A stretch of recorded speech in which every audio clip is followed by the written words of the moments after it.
Om Namo Bhagavate Sri Ramanaya. So I've been asked to introduce Swami Sri Ramana Swaropananda. Having very little information on Swami. I spoke to our Hyderabad Ramana Kendra and one Mr. Ramaswamy updated me a little bit on Swamiji. So I'll just share a few words about Swami Ramana Swaropananda. He is an ardent devotee of Sri Bhagavan Ramana Maharishi and an earnest seeker of Atma Vichara. He is the Acharya and the spiritual head of Sri Arunachala Ramana Atma Vidya Mandir, situated in Arunachala itself. Swamiji first came under the influence of Swami Satyananda Saraswati, the student of Sivananda Saraswati, the founder of the Divine Life Society.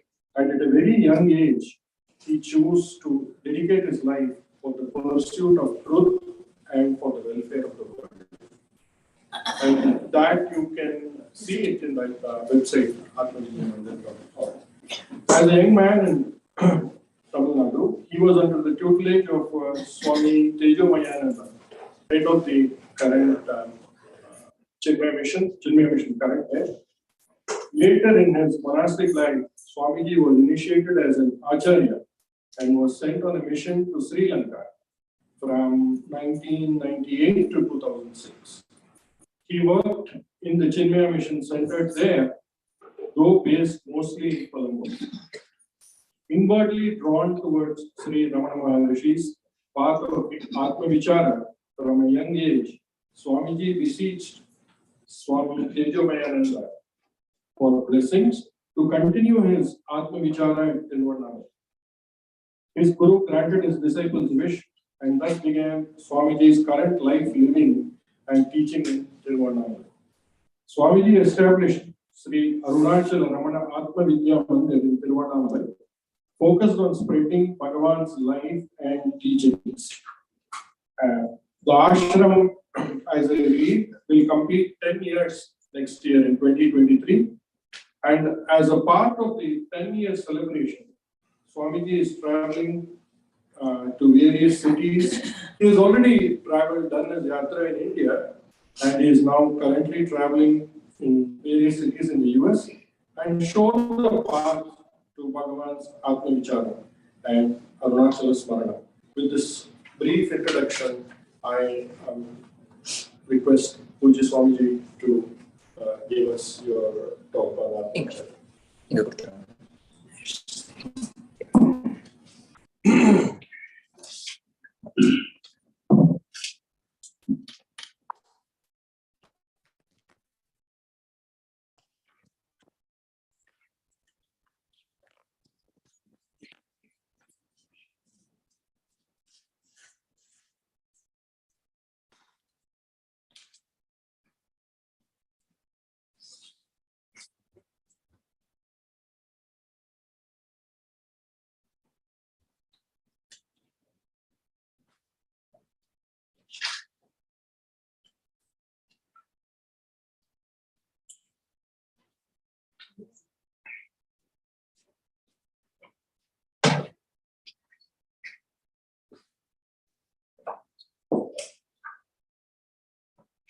First, shall we chant Akshamana till 14 words?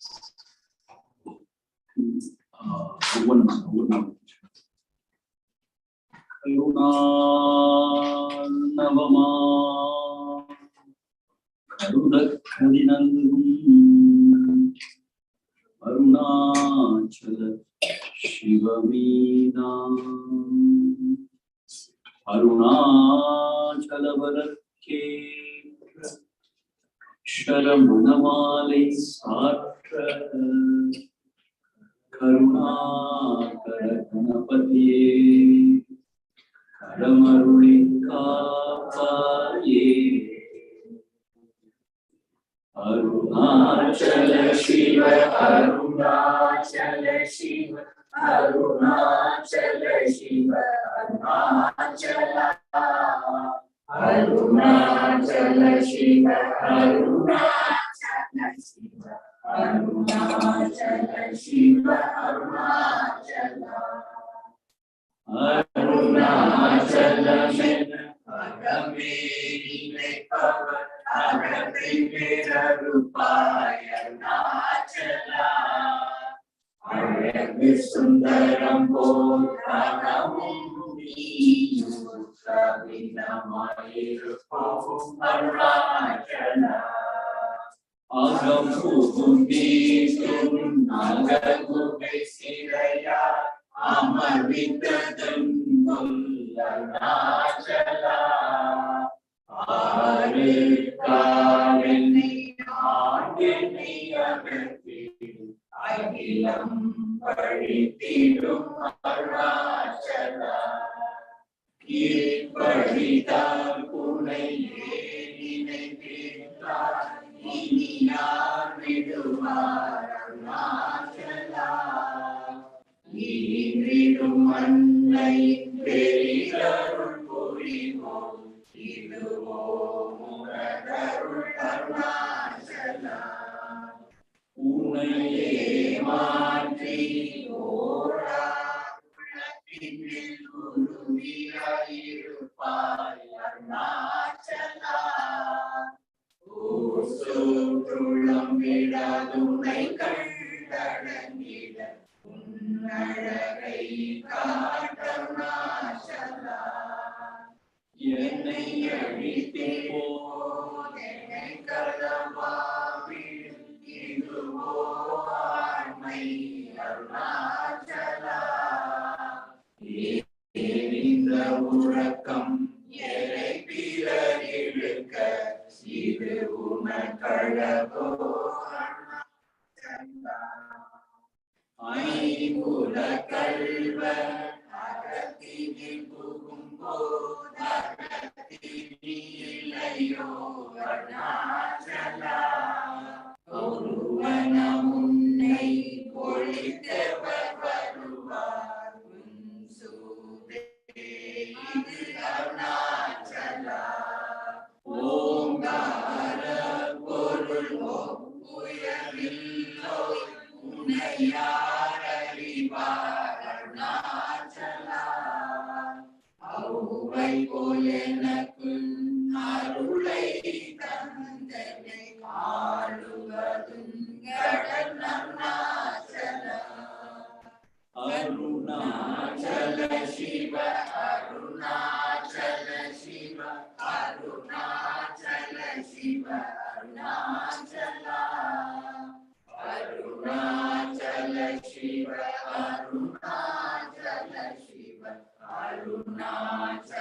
Shiva Arunachala. Arunachalam வாழி அன்பர்களும் வாழி, அச்சரமணமாலை வாழி. அருள் நிறைவான அமுதக்கடலே விரிகதிரால் யாவும் விழுங்கும் அருண கிரிபரமான்மாவே கிளருளப்பூ நன்றாய் விரிபருதியாக விளங்கு சித்திரமாவிருதெல்லாம் செம்மலையே நின்பாலே உத்திதமாய் நின்றே ஒடுங்கிடுமால் நித்தியமும் நானென் விதயம் நடித்திடுவையாலும் பேர் தானிதயம் என்றிடுவர் தாம் அகமுகமானந்த அமலமதி தன்னார் அகமிதுதான் எங்கெழும் என்றாய்ந்தே அகவுருவை நன்கறிந்து முன்னி நதி போலும் மோயுமே உன் கண்ணருணாச்சலனே ஓ விழிவிடயம் விட்டு விளங்கும் அருள் நேசா வழியடக்க நிற்கும் மனத்தால் உளமதனில் உன்னை தியானித்து யோகி ஒளி காணும் உன்னில் உயர்வுரு மீதும் உன்னிடத்தில் ஒப்புவித்த உள்ளத்தால் எப்பொழுதும் உன்னை கண்டு எல்லாமும் முன்னுருவாய் அந்நியமில் அன்பு செய்யும் அன்னோன் அருணாச்சலாவெல்லும் குருவா முன்னிலாழ்தே அருணகிரி ரமணன் ஆரியத்திற்கண்ட அருமறை அந்த கருத்தேயாகும் அருணா சல பஞ்சகமணியை தன் தமிழ் வெண்பாவால் உலகு கழித்தானு வந்து ஹரியாதீதரசீவர பகவானி சகுகையில் அறிவாய் ரவி பரமாத்துமன் குணாச்சல ரமணன் பரிவால் குளம் உருகானல பரநாந்திடு முகையார் அறிவாம் விழித்திரவார் அது வெளியா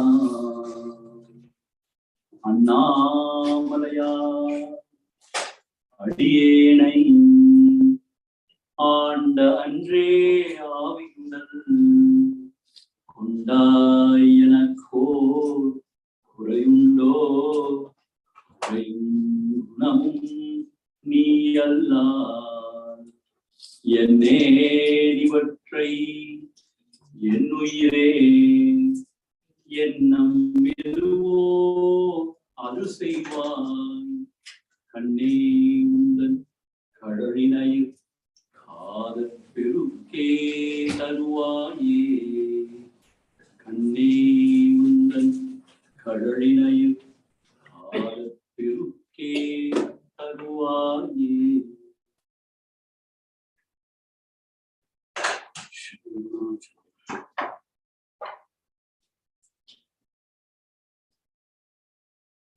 What is sang now is Arunachala Panchara.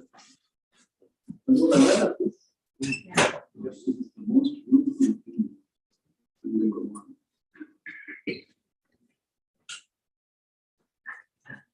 Giving all the major parts, Marga, Yoga Marga, Bhakti Marga. So It's a beautiful thing. How many of you here knows Tamil? Most all. How many of you don't know Tamil? Few.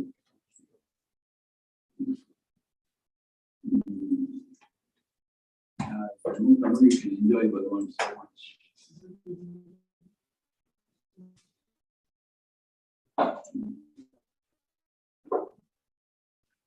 So what is the topic given today?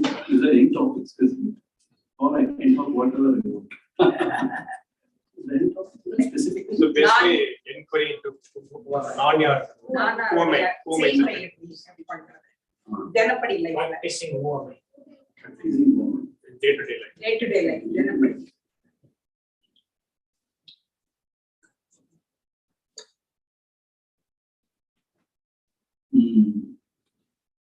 So I'm sure all of you must be following Bhagavan for quite some time now, for so many years now.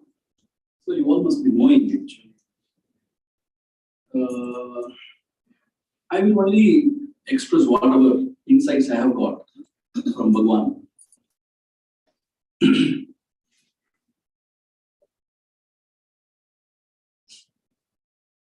See, to summarize Bhagavan's philosophy in 4 words. Deham, Naham, Koham, Soham. You all must have heard about this. Deham, Naham, Koham, Soham. These are Sanskrit words actually. Deham, Naham means what? Deham means his body. Naham, I am not this. I am not this body. Deham, Naham. Then comes the question, Koham, Kaha? Then who am I then? Then Bhagavan's answer is so. Saha aham. Saha means he. Aham means I. And that or I am supreme. So this is what Bhagavan's philosophy in a nutshell. See, though we all appreciate this intellectual, yes, I am not this body. I must be something else within, something else. But still, most of the time, or almost all the time, we live only as the body. Only as the body or the body. Meaning what? Serving the body continuously always.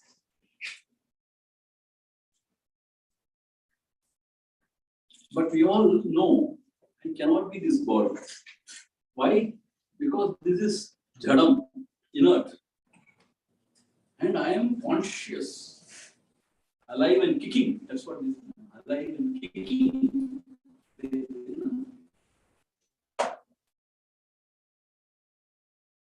See, even in our transactional world, what we say, my hand, we say, my legs. It means it is not I leg or I hand, I body. It is my body. It means I am something else. Like we say, my scooter, my car. So it's not I car or I scooter. No? So my car means what? I possess or I own the car. I own the scooter. Similarly, we say my body. So it is not me. I possess or I own something like that.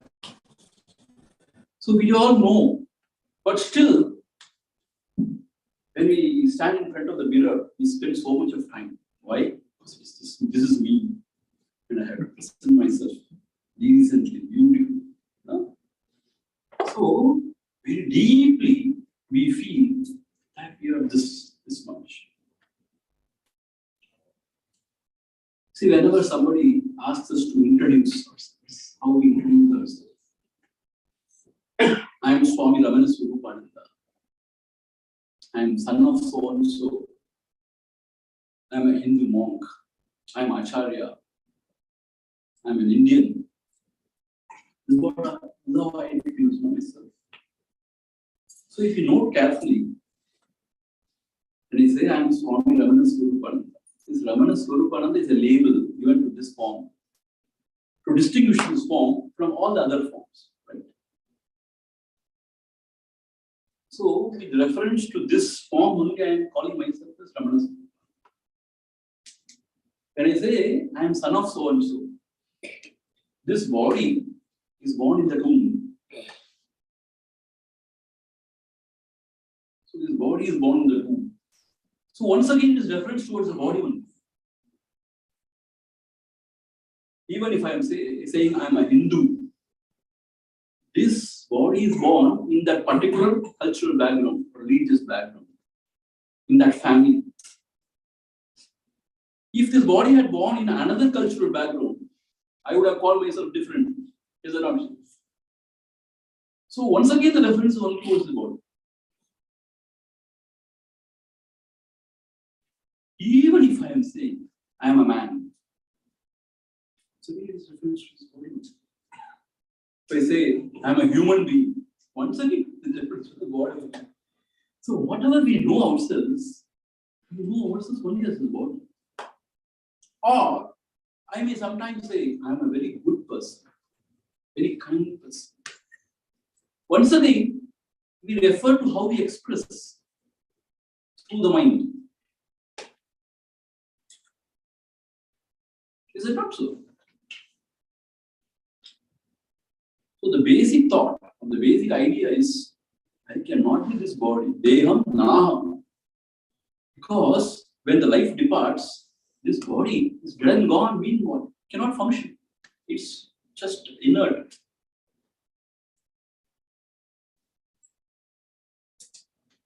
If I am feeling, thinking, meaning I am something else.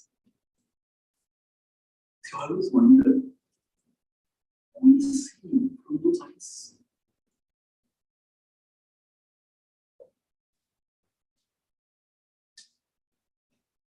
Who is seeing through these eyes? These eyes.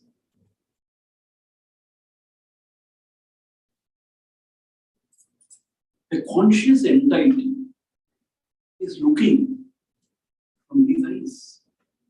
A conscious entity or entities are looking or hearing through those equipments. So there comes a question, who am I?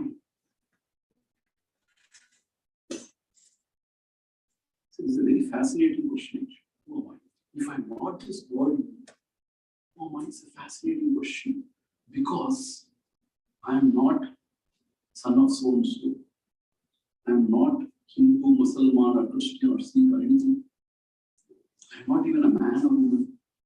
I am not even a human being. Then what am I actually?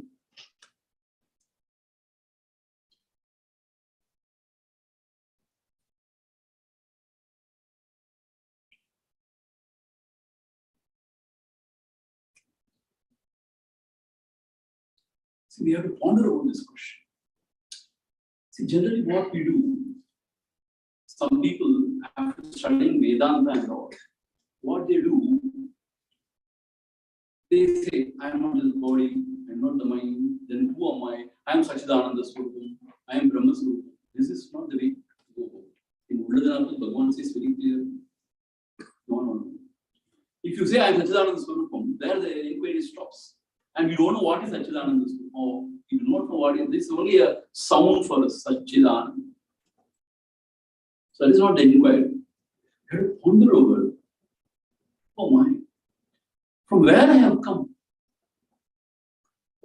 what am I doing, and where am I going? Kastvam koham kuta ayataha, kame janani komi tataha, iti paribhavaya sarvamasaram, tektum swapna, so tektum vishwa swapna vichara. Shankara says in Bhagavan. Beautiful. So this is a point we should ponder over. Who am I? See, Bhagavan in Ulladanatha, he gives a beautiful insight. He says, I will quote in Tamil and then I will explain in English.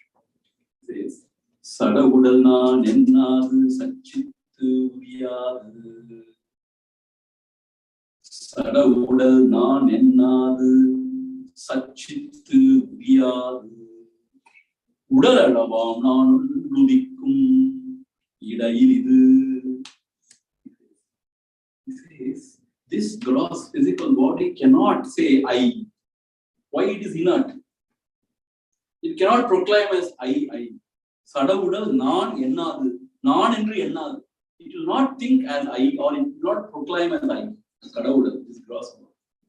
And then he says, Satchittu Udiyadu. The real self or Satchit, we say the real self, will not rise or will not fall because it is Sakshi Matram. It is same. Udiyadu means it will not rise or will not fall. Please listen carefully. Cross body cannot say I. Because Jada. The Satchit cannot rise or cannot fall because it is just Sakshi of everything. In between these two, something rises, saying I, identifying with this word. Udal alavam nan undru udikkum. Udal alavam means what? Identifying with this boundary, something rises and says I. That is what we all call ourselves to be I. In a day, how many times we say that? Na vande, na pone, na sende, na yartharima. No. I. How many times we say that? So who is that I? In between these two, the body and something called as the self or whatever, there rises something in between. It says I. Identifying with this. This is what Bhagavan calls as ahamritti or the ego personality.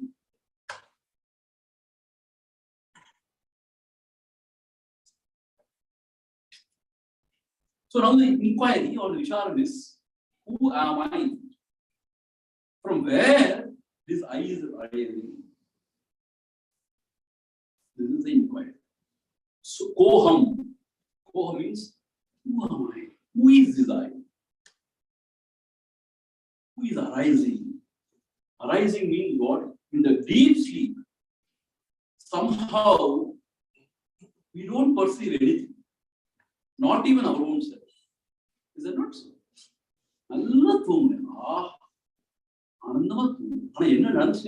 That's what he said. I slept very well, but I don't know. This is the expression of deep sleep. That too, when we come out of the deep sleep, we say that. So, when we come out of the deep sleep, something rises and says, I.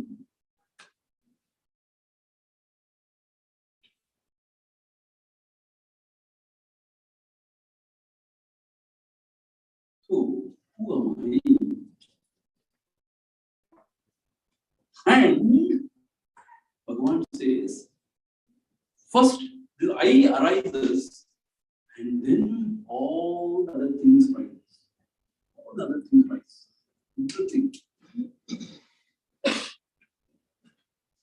Then I asked, where am I now? Oh, I am in US, Washington or Virginia, whatever.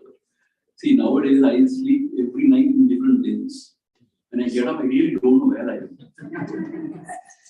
And the problem is, when you want to go to the toilet and all, you don't know where the switch is. It's a real difficult thing. So where am I first? Am I in Tiruvannamalai or Chennai or where am I? So where am I? What is the time now? My God. And what is the program today? Our Guruji always used to say, whenever he flies, I don't know whether I'm going or coming because he flies so much. We don't know. No? So first I comes, so where am I? What is the time? What is my program today? So the I comes, then comes all the other thoughts. All the other thoughts. Another way to look at it. I is the source of all thoughts. You know how? Please tell me, can the thoughts rise just like that in the thin air? See, a thought rising. Can you say like that? See, in film they may show something like that. Obvious. Like that, can you show a thought rising like that in the thin air? Thoughts can rise only in a conscious entity. Please remember, in a conscious entity only a thought can rise. That is why we say, only to me the thought can rise. The conscious entity, i.e., the thought can rise. So for all the thoughts, there should be a conscious entity, I. That is why it is said, I is a foundation for all the other thoughts.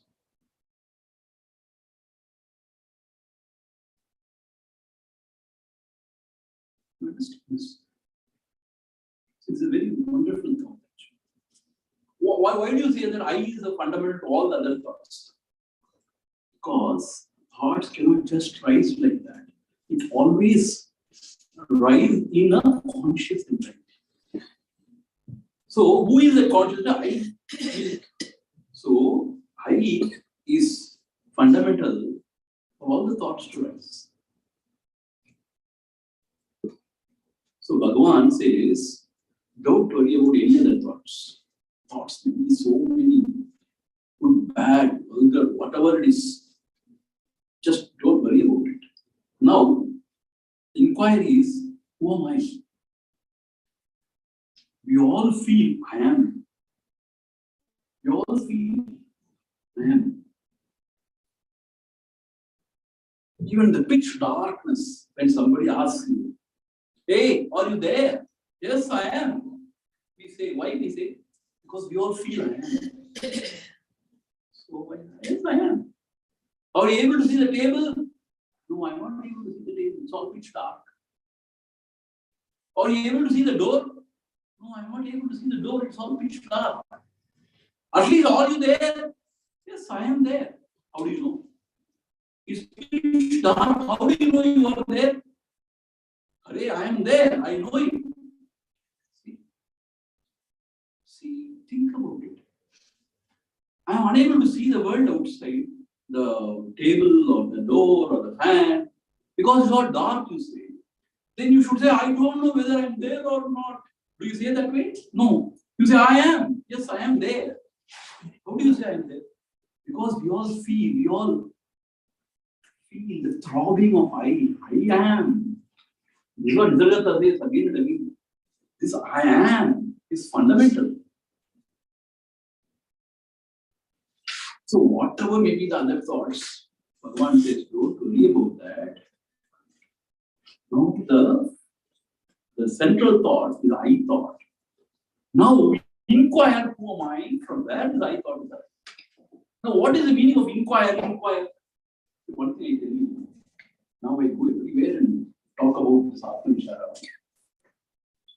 People who are devotees of Bhagavan for 20-30 years and they go on studying Bhagavan's literature, everything. They all know about it. But then they come to me and ask me, Swami, this Atma-Vichara is very difficult. I really don't know what Bhagavan is asking us to do. He says, who am I? Inquire. I don't know what to do exactly. It's all vague and little abstract, Okay, I sit, then who am I? Means what? What to do then? What to do? See? Tell us something very practical or concrete so that we will do something. This is the problem. Inquire, who am I? Means what? How to go about it? See, please understand, inquiry means it is not a question and answer. Who am I? In the body? How can I be the body? Am I the mind? No. Then who am I? I must be such. This is not inquiry actually. Inquiry means it is giving attention to oneself. Giving attention to oneself is Atma-Vichara.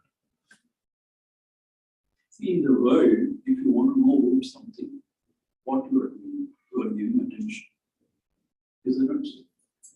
If you want to know about the planetary movements, if you want to know about the different galaxies, what you do, you take that particular instrument and continuously observe. You give your attention.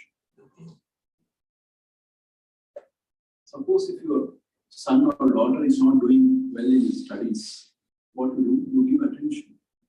Why? You want your child to be good. If you want to cook, if you want to learn cooking, what you do? You give attention. Whatever you want to know, whatever you want to do in this world, you give attention. If you want to know yourself, what you should do? You should give attention to yourself. This is very simple as that. We give attention to everything else in the world except ourselves.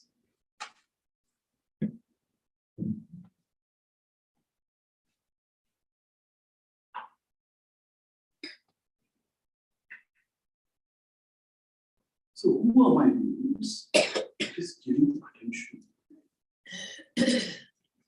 There is something within us throbbing. Throbbing means what? I. Who am I means what is this I? And once again, Bhagavan says, from where? He says, it is written as un. If you read Upadesa Undiya, அது உண்கிறது உள்னா அது உண்மை உள் நான் என்று எழும் இடம் ஏதென நாட உள் நான் தலை சாய்ந்திடும் ஞான விசாரம். When you inquire or when you see or when you give attention to where the I is arising. I means there is a feeling or there is an idea. I don't say, Swamiji, I don't understand. Please don't say. Every day you say, I came, I went, I did, I. How many times you say I? When somebody says, give attention to I, then you say, I don't know. How can you say that? Every day, how many times you say, I. Somehow you say, I. Then if you say, give attention to I don't know what to do. Meaning, we are not serious. We are not ready to experiment about it. We want to intellectualize about it, but we are not ready to experiment. Meaning what? We sit quiet and whatever we understand about giving attention to I, we should do it. Whether it is right or wrong. See, we may not understand this because it is subtle science. We may not understand. That's fine. Don't understand it, that's fine. But be sincere and just try to give attention to whatever you feel as I. You start somewhere.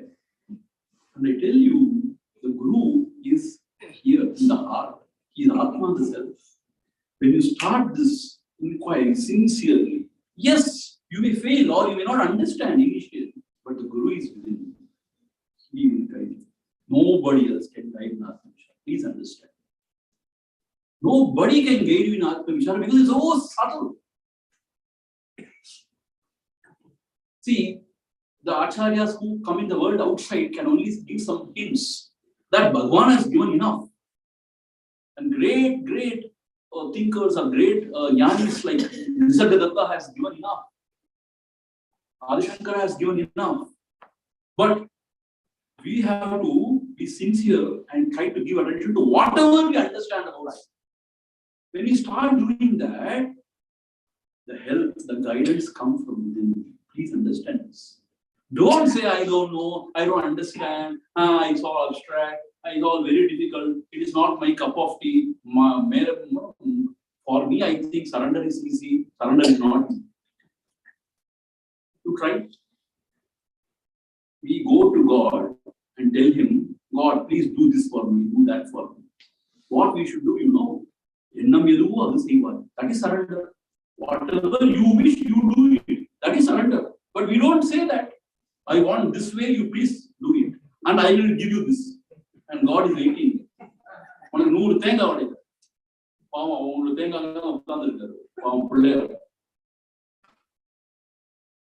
See, that is not surrender. Unishtam and Nishtam. See all this coming spadikam. Unnittam ennittam. Whatever is your wish is my wish. That is joyful. So that is surrender. Is it easy? No. As egoistic self, we want things in particular way, how we want. My way or hit the highway. We want everybody to dance according to our view. So that is not that easy actually. Whatever happens, are we ready to accept? Oh Lord, okay, I accept. Are we ready? No. Only pleasant things happen, we are ready to accept immediately. When unpleasant things, they may not happen when we anticipate. Oh my God, don't, no, I don't want that. Why? See? So the surrender is not easy, please understand. Only when you are really pure and very evolved, surrender is possible. Surrender is not that easy, please. So don't say Vichara is difficult, it is all abstract. Don't block yourself. You sit with faith in God, with faith in Bhagavan, the Sadguru, our own Guru, Bhagavan. You sit. He has said something, I am going to experiment. I am going to now practice whatever I understand. When you start like that, the grace comes from you, the guidance comes from you. Gurudev Swami gives a beautiful analogy.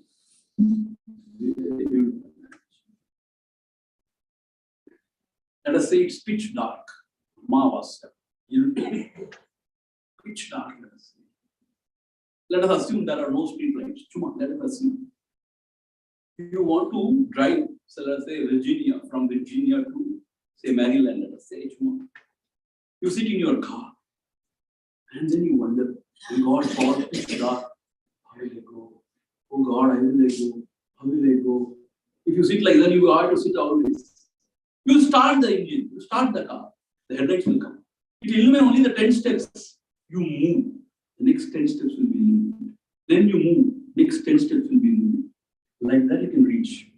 If you don't switch on the car, if you say, how will I go in this pitch darkness? How will I go? You will never go. You start somewhere, you start moving in that direction, the guidance will come from within. See, he is all compassion. He is there in the heart, he is not. What did he say? People were saying, oh Bhagavan, when you go, what will happen? Are you? No, I am here. Hariyatita Rasiva. Bhagavan is a Gugayil. Harivai Nami Paramatman Arunachala Ramana. Who is Arunachala Ramana? He is shining as I in everybody's heart, starting from the Hari and all the Jivas. One who is shining as I in the heart is Arunachala Ramana. He said. So he is shining in our own heart as I. That is Guru Tattva. That is Bhagavan. And he is there sitting within. And his ocean of compassion, Karunai Kadal, Arul Niraivana Karunai Kadal, Amudat Kadale. So he is ocean of compassion waiting. Only thing is, Kena Prakarena, we have to turn within and give attention. And the guidance comes from it. And in this you can never fail. When you fall outside, you fall. When you fall inside, you rise. So therefore, we have to sit and give attention to whatever we understand as I. And sit, give attention. Sit, give attention. Why so many? Can't we stand and give attention? Yes. Can't we move and give attention? Yes. Give attention to oneself. And this is the way out. When we give attention, what Bhagavan says, his I subsides in the heart. Meaning, you will find there is no I. See, this is the revelation. All these days, they have been identifying with this body and saying, I. When you do vichara, when you give attention to I, the I vanishes. Meaning, the revelation is there was no I, and there can never be an I. Meaning, there is only that which is the that which is, and this I which is coming and going is a myth. It is not. This is a revelation. When this is revealed, I tell you, there is only Ananda. Why? Because all the problems in our lives, all the suffering starts from my only. My image. There starts all the problems. What will people think about me? I have to live a life where everybody. So, it's not.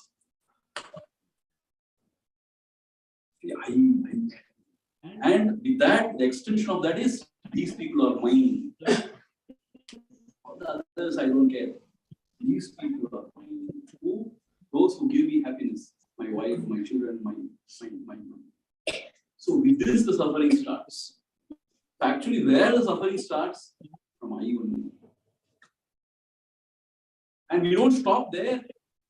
We consider few as my own. My own.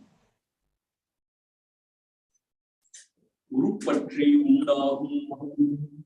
Guru Patri Nittum. Guru Patri Undumiga Omum. Uruvittu Uru Patru. Dedina Otam Purikum. Guru Patri Ahandai. This Ahandai, Ahankar, can exist only by eating forms. What is the form? These people are my own. So, this I and mine, this is the source of all trouble, all suffering, all problems. I ask you one question. There is a war going on, Russia and Ukraine. So many people are dying. So many children are orphaned. So much of starvation. Are we worried? Wow. That's all our reaction. Maybe we are concerned, oh, energy in this oil, if it doesn't come, what will happen? There will be inflation. We are not that concerned. But something is happening in our neighborhood. Then we are a little disturbed. Oh my God, the shooting. Here it happens. Then we are very concerned. Oh, my children are going to school every day. What's happening? My God, this gun culture. I hate this. How can this be here? How can this happen here? When something happens in our own family, we are so concerned. We can't get sleep. Oh God, my God, my God. When something happens to this body, you're so worried as if everything is gone. See? You are not worried about anything in this world. You are worried only about ourselves. And whichever we consider as mine. See, our rishis are so great. They have observed life and they have found out the real reason for our suffering. The real reason for our suffering is the idea of the ego personality. And this ego personality is patterned with the idea of mind. They are all mind. Nan, yanadu.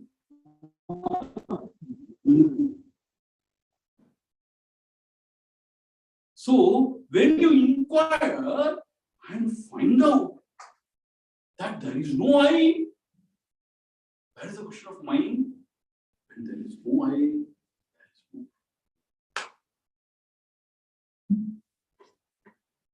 Okay? There will be no I, Swami. Then how can I live afterwards? You can live. You can live beautifully. See, Bhagavan gives an analogy, so beautiful an analogy. In those days, in the villages, those days, before independence, in villages, there is a panchayat office. There will be big radio. Radio is not small radio. Those days, beginning, big radio.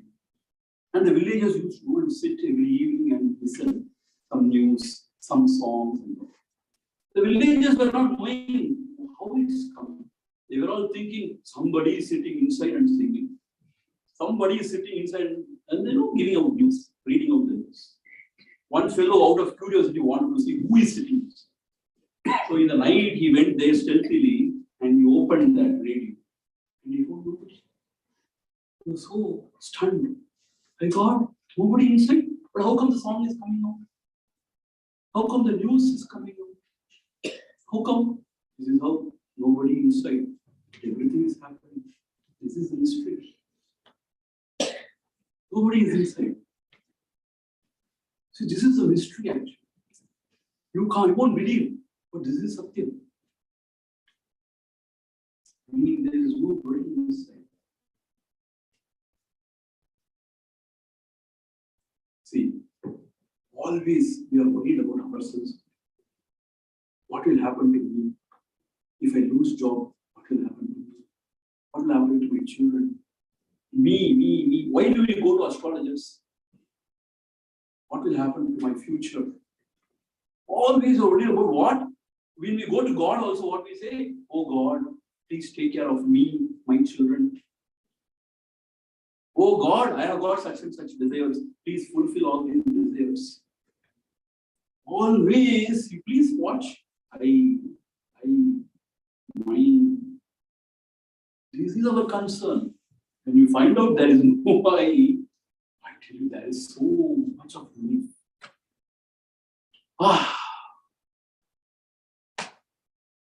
All the problem is to solve. One more philosophical thought I will give you. Bhagavan only is saying, I am not saying anything out of my head. See, all of you might have studied English grammar. He say first person singular. I say no. And then second person. What is second person? You. And then we say third person. He, she, it. Plural, they. Right? So, second person means what? Second person means you. Only with reference to the I, you can say somebody else. This is a very serious thought. It's a very serious thought. Only with the first person, you say you. Only with reference to the first person, you say he. It's a very subtle, serious thought. Please. It's not a joke or it's not a kada kalanchevu. It's a very serious thought. If the very I is not there, then with reference to what you can call as you, with reference to what you can say he, she. So when the first person itself is understood to be null and void, there is no you, there is no he, she, it, or they. In fact, there is nothing. So what is this word after all? I, you, he, she, it, they. If the I is not there, there is no you, there is no he, she, it, there is no they. There is nothing. See, this is remarkable. This is fantastic. Actually speaking, the world rises only when I rise. When the I is gone, there is no world. When there is no world, what is the question of the creator of it? Along with the I comes the world and the creator. When the I goes, there is no one who has created the world. So when the I goes, everything goes. When the I rises, everything rises. How to find out the source? Give attention. The I, and when the I goes. So you are all very keen to know what is the practical application of the Atma Vichara, day-to-day life. So our Acharya always used to say, a very beautiful thing. Remember it always. Our suffering in this world is directly proportional to ego, what we have. This always you remember. Whenever we suffer, don't point fingers at somebody else or God. No. We suffer in this world because of our own ego. Whenever we suffer, please pause and observe. We have identified with something or other. Anatma is not self. So that is called the ego. Identification with the Anatma is called the ego. So because of ego only we suffer in this world, not because of anything else. And from the extension of ego means what? I and mine. That is only source of all suffering. If you think and observe keenly. So when there is less ego, there is less suffering. Yena kena prakarena, when we can put a check on our ego, and our suffering also goes down. When we have more ego, there is more suffering. See, people may say, I'm very good, I'm very kind, but why I suffer so much? No. You think you are very nice, very good, you are very egoistic. The ego is very subtle. I am very good is a big ego. You know that? I plus anything is ego. I am a Swami is a big ego.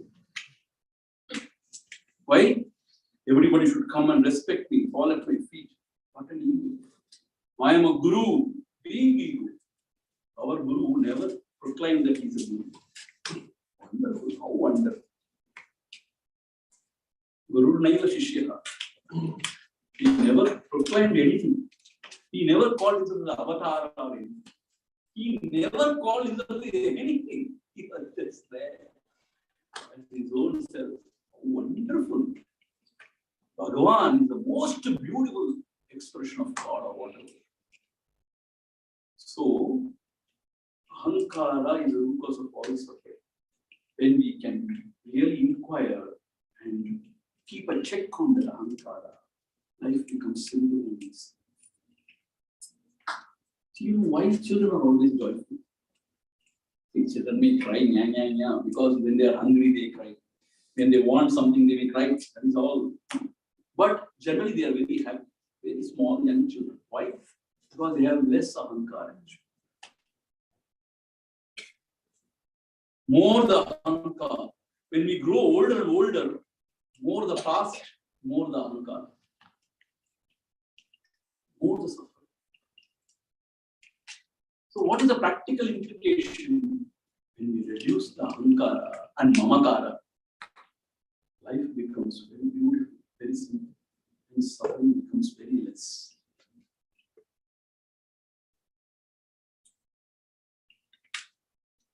How to check this ego? There are two ways. Please listen carefully. One way is to offer everything unto the Lord. Mamakara irukilla, ennodu sollilla. I am the doer. No, you are the doer. I am just an instrument. And everything is yours. It is not mine. It's not everything is yours. This is bhakti. Oppu koduttal, they say in Tamil. Meaning offering everything unto the Lord.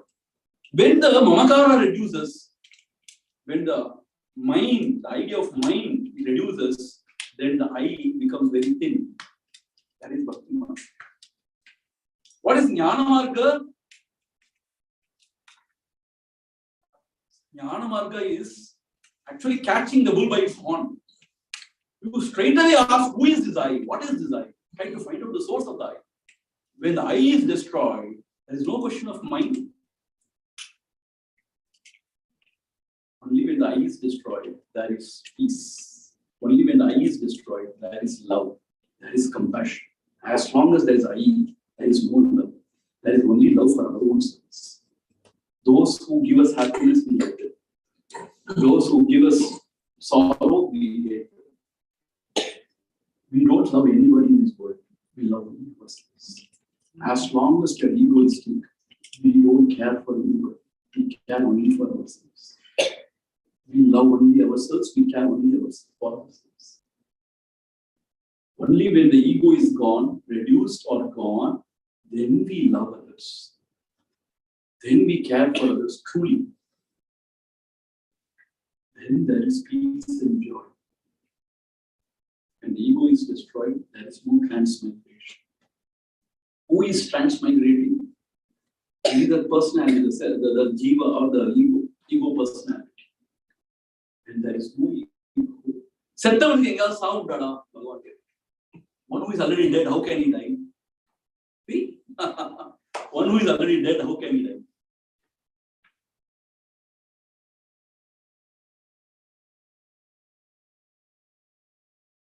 So in practical life, less the ego, person is so more joyful.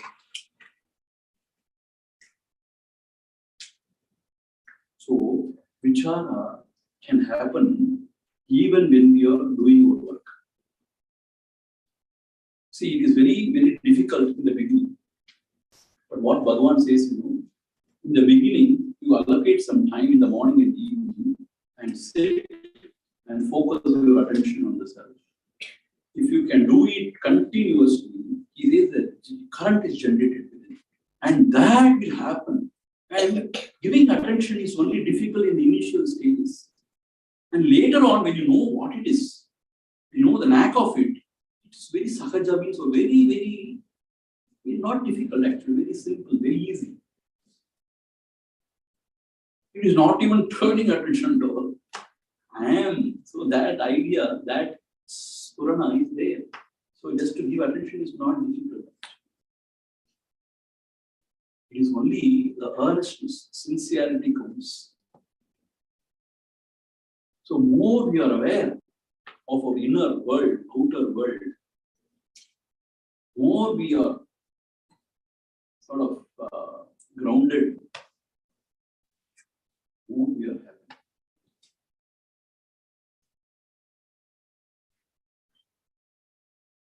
So definitely it is possible in our day-to-day life to check this ego, ahankara and mamakara. See, in Devika Gopram, Bhagavan says beautifully. What is this? Patruporulattrar paranda manam utruvidum thanagave oindu. Utruvidum shanti thanagave oindu. Indanamilla yeridan yavvannam tantane mandamai shantinai mannumo andavidam patruporulattrar paranda manam shanti utruvidum thanagave oindu. Actually, gem of a verse in Devika Gopram. It says, Indanamilla yeridan yavvannam tantane mandamai shantinai mannumo. When there is fire, let us say. If you want to put off the fire, what you should do? You have to remove the indanam, the fuel. Is it not so? Suppose there is a wood. What they say? Whether say. So if there is a fire, you remove that piece of wood. Then the fire will just extinguish by itself. So why is this samsara? Because of attachment. Patru porul attrar paranda manamum utruvidum thanagave. Utruvidum shanti thanagave. Because of the attachment, this fire of the samsara is burning. Slowly you remove all this patru porul. He says everything will be all right. So patru porul means what? We consider a few things as my own. Very close to my heart. I, and then comes my own. So, more you grow in spirituality, less and less you should get attached to this world. Meaning more and more you should become detached. See, very clearly, Bhagavan Shri Krishna says in Gita. Arjuna asks, this mind is so chanchalam. Chanchalam hi mana Krishna. Vayoriva sudushkritam. You can even control this air. But this mind, I can't. Then Krishna says, it is possible. Abhyasena chu kamteya vairagyena grihyate. So abhyasa and vairagya is possible. Abhyasa means constant practice. That we all do. But where is the question of vairagya? This is where we fail actually. Vairagya means dispassion. See, actually, if you are very serious about spirituality, we should grow more and more in dispassion. We want everything, plus we want self also, or Bhagavan also. And the purping Veda. Like Nachiketa, I want him and him alone. Then only you will gain. I want everything plus Bhagavan. Another feather in my cap. This Brahma Jnana is another feather in my cap. No cap, no head. No feather. No head is there, feather.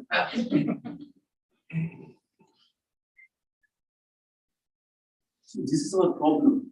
Actually, we appear to be very serious. We are not serious. We want everything in life. Plus, also this, I will be happy. Vairagya means what you know.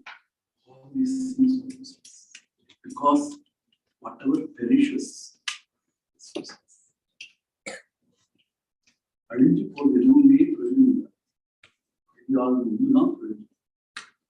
Bhagavan says, and even Buddha says, Sarvam Kshanikam Kshanikam Sarvam Dukkham.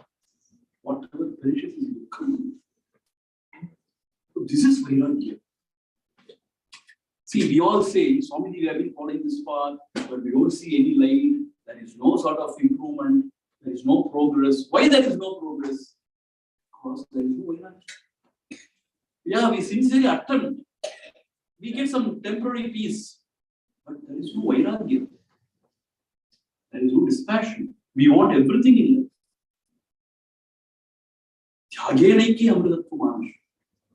Na karmana, na prajaya, na dhanena. Dhyagenaiki amritatvam. Only by giving up renunciation, this immortality is gained. What is giving up? Giving up this ego. Giving up nan-yanadu.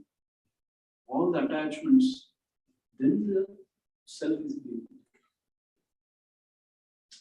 So, see, it is not a part-time job. It is not a small, casual approach.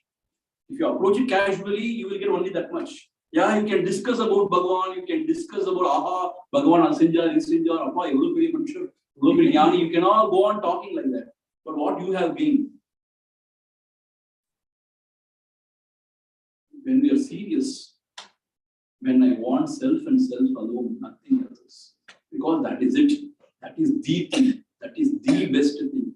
That is the thing. Like Nachiketa, if we say, I want only that and that alone. I don't really gain that. It's not that. So then we should be very serious about it. See, what I don't misunderstand me. I will give up everything now. Now, no wife, no children, no work. Then you go mad out. You go crazy mad. Not that, but we have to change our priorities in life. What is our priority? Is Atma Vichara, Atma Vidya. Other things, yes, it is there, and Lord will take care, and I will do my best. Best means what? Whatever I am supposed to, I will do. But this is the thing in my life. When this can happen this way, then you will see the progress. Otherwise, not. See, nowadays it has become a fashion. I also go for Gita class. I also go for yoga. I also go for this sort of Kriya, Pranayama. It has become a fashion. Everybody is going, I am also. We also attend satsangs. We also read Bhagavan. You can read Bhagavan. Anybody can read. You know the alphabets you can read.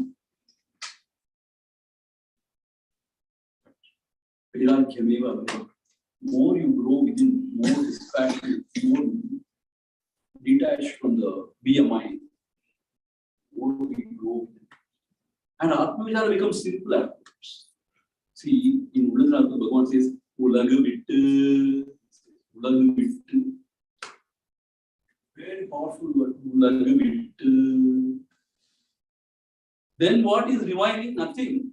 Your own self. Ulagu vittacha own self.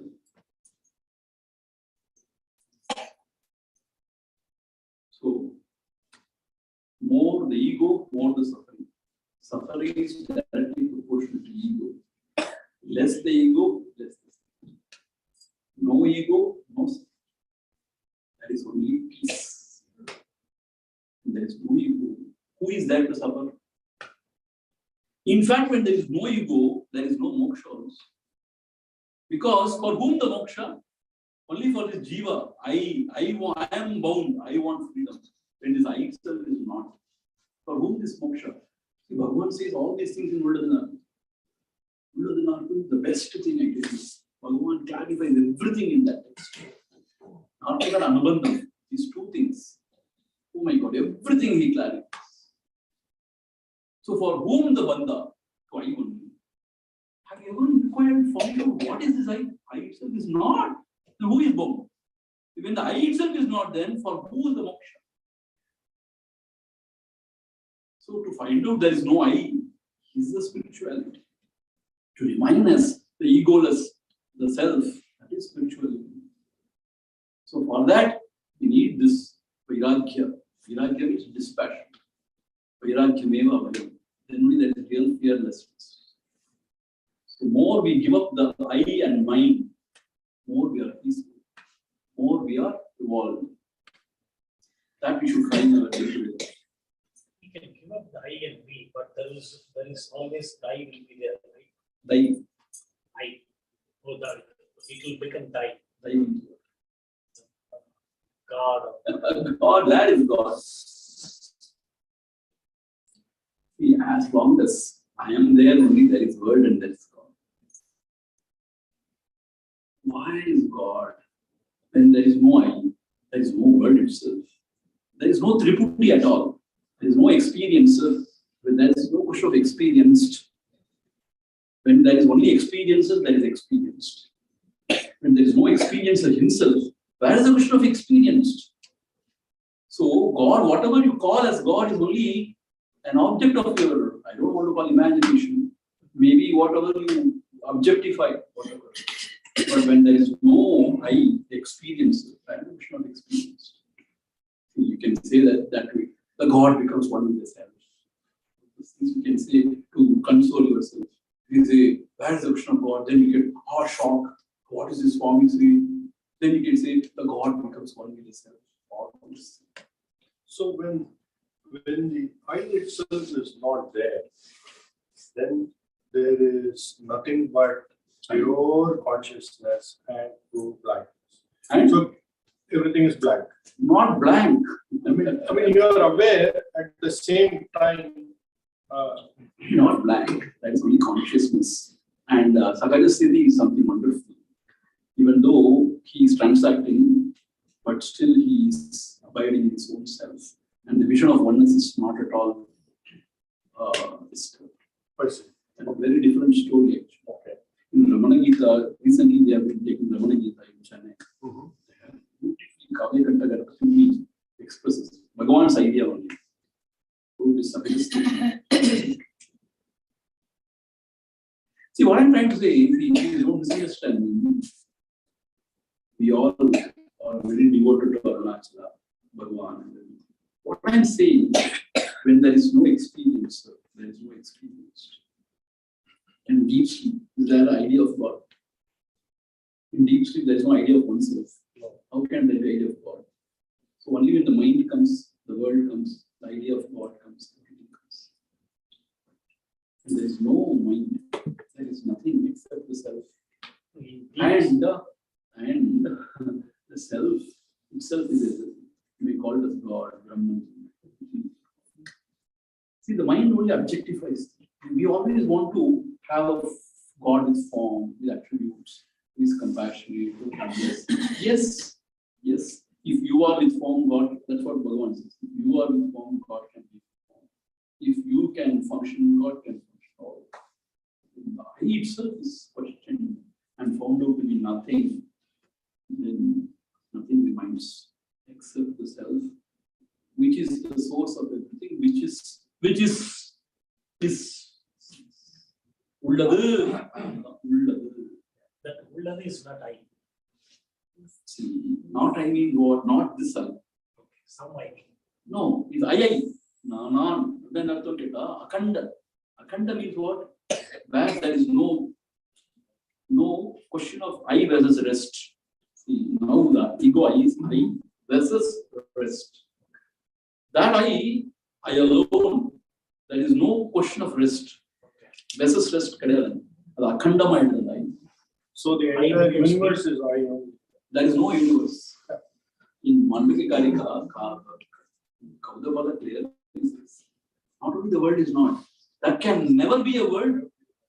That there is no reason for why the world to be. Never be a reason for the world. So then how does Maya There is no superimpose Maya. itself to become the There world? is no Maya. Yeah, as long as you are in this ignorance, you talk about all those things. But when you are awakened, you find there is no Maya, there is no world, there is no ignorance. That is the mystery. But then how was this world created? No, world was never created. That's what Gaudapada says. You are imagining. See, the ghost which you see in the post, did it come from the post?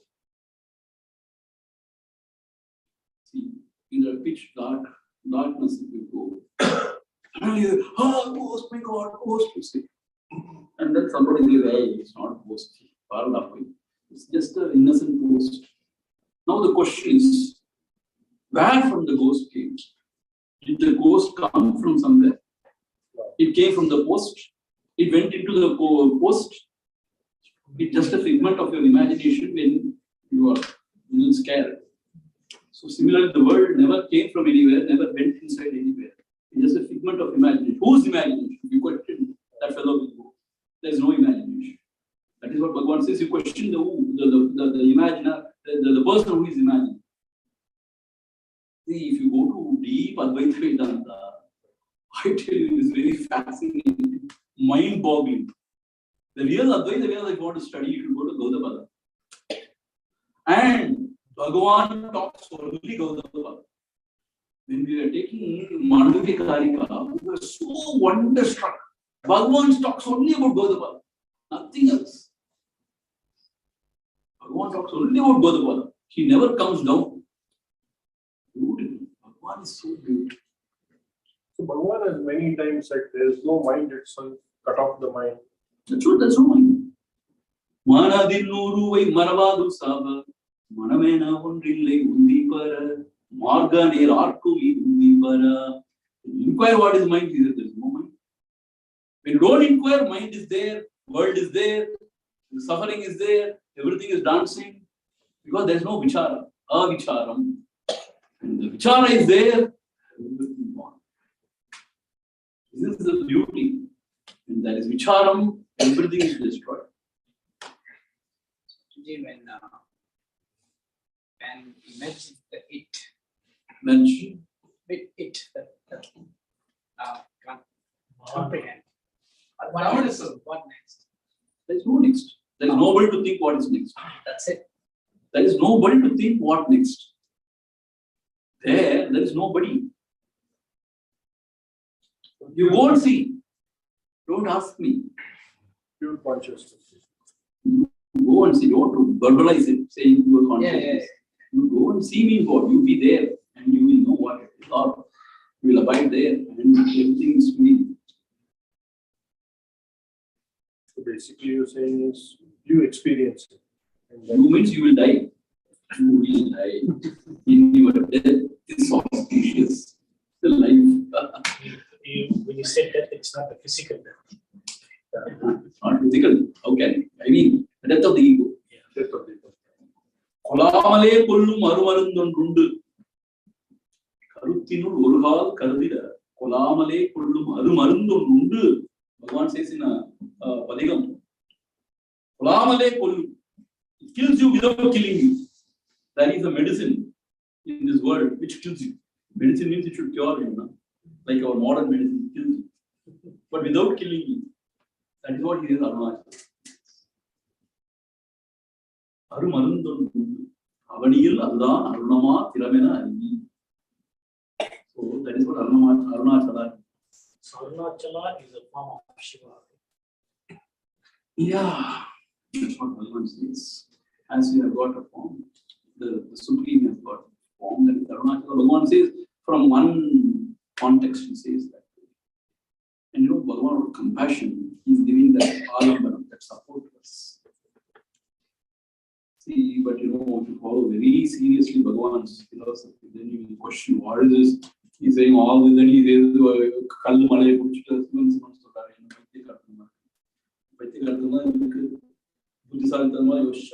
but Bhagavan says, this is it, and that is it. That's what I know. I don't know anything else. And Bhagavan says, Inikka Mukti, Inikka Paranga Mukti Kadakidale Bhagavan. I was just thinking the beautiful answer you gave to the gentleman's question. So the phantom ego imagines itself, it's a phantom body, and projects its insecurity or imagination of fear of a ghost on a blank lamppost, thinking it's a ghost. So maybe momentarily during a time it might be ghost appears real, like this world that appears real to us. But on vichara, on inquiry, on going near the post, he said, lamppost, not own imagination. So same thing is happening, like phantom ego projecting this, and once that ego is subsiding itself, then what is left is only irukal. Is that understanding correct? கடைசியா சொன்ன ஒன்று இருக்கல், அதுதான் இருக்கல் தான். Swamiji, I and self are different.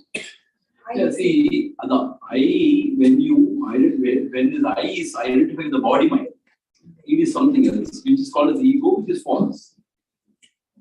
When I, without any identification, without anything, is pure I means it is the self, which is the auspicious, which is the infinite, which is the imperishable. See, Bhagavan technically says, பிளவுபட்ட உணர்வுகளை பிளவுபடாத உணர்வு. பிளவுபட்ட உணர்வுல என்ன தெரியுமா? The I is there versus rest. பிளவுபட்டுச்சு. My versus the world. I versus the rest. பிளவுபட்ட உணர்வு நிலையா. பிளவுபடாத உணர்வுல என்ன கேட்டா, I alone am. There is nothing, no question of anything else. அதான் பிளவுபடாத உணர்வு. இந்த பிளவுபட்ட உணர்வுல இருந்து பிளவுபடாத உணர்வுக்கு போறதுக்கு தான் விசாரம். தமிழ்ல சொல்லணும்னா உணர்வு நிலைன்னு சொல்லலாம்ல, சரி. அப்படி என்ன வேணா சொல்லலாம், ஆனா என்ன அங்க இருக்கணும் தான் என்ன சொன்னாலும் சரி. அந்த உணர்வாக நிற்றது பிளவுபடாத உணர்வு நிலைன்னு சொல்றாங்க. பிளவுனா the experience and experienced பிளவுபட்டிருக்கு. Always we are the Triputina world. The experience and experience. பிளவுபட்டிருக்கு. பிளவுபடாததுன்னா even the experience of ghosts, what reminds us பிளவுபடாத உணர்வு. The experience also goes. Oh, something else. That is effortless, choiceless, objectless awareness is Krishna. Effortless. அதான் முக்கியம். அங்க ஒரு முயற்சியும் கிடையாது. முயற்சி இல்லாத effortless, choiceless. Even if you don't want, it is there. It is yourself. Choiceless and objectless awareness. So everybody says the same. So what happens to one's karma when that happens? See, that karma, who is doing the karma? The ego person. When the ego itself does. See, Bhagavan says once again, you read Uddhava also seriously. Summa, you should not go on, no puja archana and all. You should study seriously. There he says, see, if a person is committing a crime, a murder, let us say, and the police is searching for it. Suppose something happens and that fellow dies. What will happen to the case? Case will be closed, saying, case closed. This case is closed. Because that fellow who has performed the karma himself is gone, dead and gone. Then whom you will punish? See, that fellow who has performed the karma only should be punished. Nah? When that fellow himself is died and gone, dead and gone, whom the nature will punish? Whom can be punished? Nobody is punished. The karma is nothing. So if somebody performs a lot of bad karmas, and then at one point of time he says, okay, let me do this and then get away from the karma. Yeah, possible. That's what we in Gita Bhagavan Krishna says. That is inconsistent. No, Bhagavan Krishna says, even though a sinner, if he regrets and returns within and remembers me, he will also be liberated. He says in Krishna says in Gita. See, this karma, I tell you one thing. It's all in the mind in ignorance. So don't give too much of this thing to karma. Only self is real. Karma, Brahma, Burma, everything is in the mind. When the mind goes, when the ego goes, nothing remains. And somebody asked Bhagavan, okay, Sanchita karma will go, and then the Agamya karma will go, but what about Prarabdha karma? Then Bhagavan said, if a fellow is having 3 wives, if he dies, only 2 wives will become widow. Kind of widow. 1 wife will become a Sumangali. How it can be? Sumangali means you know, na? So all the 3 wives will become widow only. Meaning what? Nothing can remain. No Prarabdha also. Vivekachudamani Adishankar clearly says that. From the standpoint of the Jnani, there is no Prarabdha. But from the standpoint of the onlooker, you say there is a Prarabdha. Oh, that's interesting. See, this is a beautiful point explained. From the onlooker means he is in ignorance. From the standpoint of the onlooker, you say Ramakrishna is suffering from cancer or Bhagavan suffered from cancer. But Bhagavan himself, his own standpoint, there is no body, there is no soul, actually. But his physical body did suffer. You only see, no? That is from our side. We Yeah. see it that way, but he doesn't experience. He may even experience and say, but as a self, there is no suffering. He is identified with the self. This is very tricky to But understand. why should he suffer? That's not the question. There is no question There's of no why. suffering. No, there is no question of why in the world. Okay. Even Marconi, after discovering this radio, he said, I know how it works, but I don't know why it works. Actually speaking, you can't understand why fire is burning. You ask this question. Why fire burns? Simple question of why. See, when he realized he is not moved with the body mind, he is one with the Brahman. Brahma. In Brahman, there is no service. That's it. So he has no service. But as a personality, if you see from outside, away from him, other than the self, then you only witness all this. But for him, his experience is very something else. That is why Ramakrishna, even though he was suffering, he was in the deathbed. Vivekananda had this doubt. This person is suffering so much, how can he be the avatar of God? He had this thought. And in the deathbed, Ramakrishna smiled and said, Yavan Ramana Havadaritano, Yavan Krishna Havadaritano, Vandani Pu Ramakrishna Havadaritano. In the deathbed, Vivekananda even asked, he didn't even ask the question. He was running in his mind. And he smiled and he said, meaning what? Yeah. And to Nisargadatta, this question was asked. Suppose somebody is beheading me, then what is your state? He said, then also there is no change in my state. That is something else. It is something beyond something else. Only when you are there, you know clearly about it. As long as we apprehend through only intellect, there is always a missing link. You always feel, there is something missing link. Because intellect itself is limited. It is beyond. See, one question I have is if Patanjali Yoga, and he says like Mata Yoga, Asana Yoga, Chitta Vritti Yoga, Swarupa Avasthanam, right? And in the middle he says Ishvara Pranidhana, so the Ishvara Pranidhanam becomes important because that Ishvara Pranidhanam is what is going to lead to the removal of the sensitive karma. Different philosophies talk about different things. See, what I'm saying is, when you are following pure Advaita, Bhagavan, then this is the path. Eventually, Yoga Sutra and all is Vaidika. But approach times, not saying anything else. Yeah, you see, in Bhakti language, they say now always the grace of the Lord or whatever. Anugraha, Ishvara Anugraha. Those things are fine. Bhakti language is different. I don't think Patanjali is a Bhakti language. It's more of Vaidika. Whenever you see, you do not know what is Advaita. See, Bhagavan says in one place, to great extent, I am myself is he has said actually.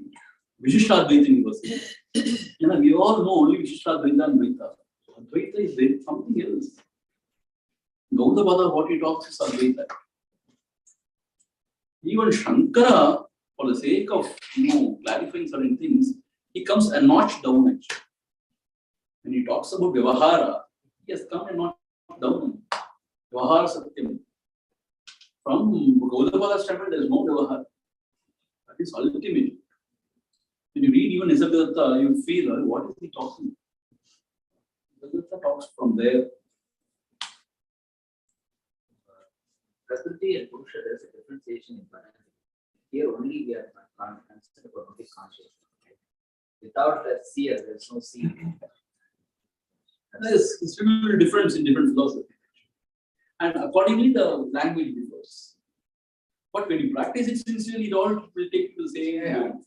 And there is no doubt.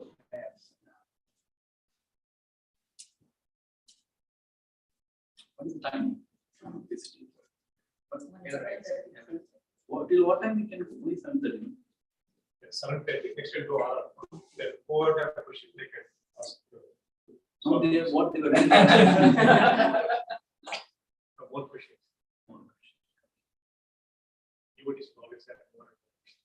What Bhagavan said, don't answer any question. Question the questioner. Because as long as there is a questioner, there will be more questioners. So you question the questioner.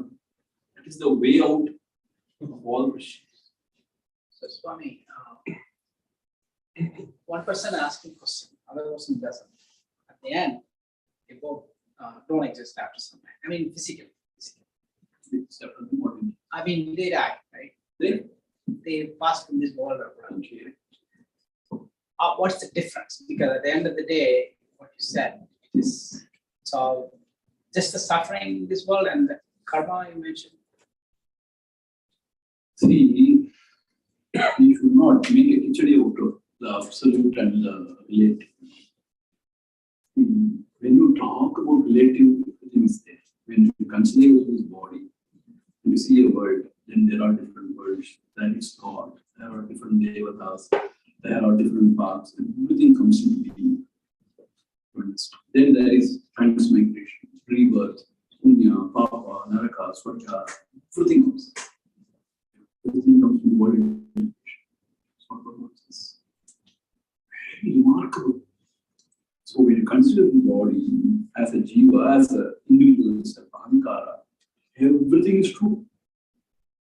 Then this jiva learning helps in his next janma and all. That's what Krishna says in this chapter.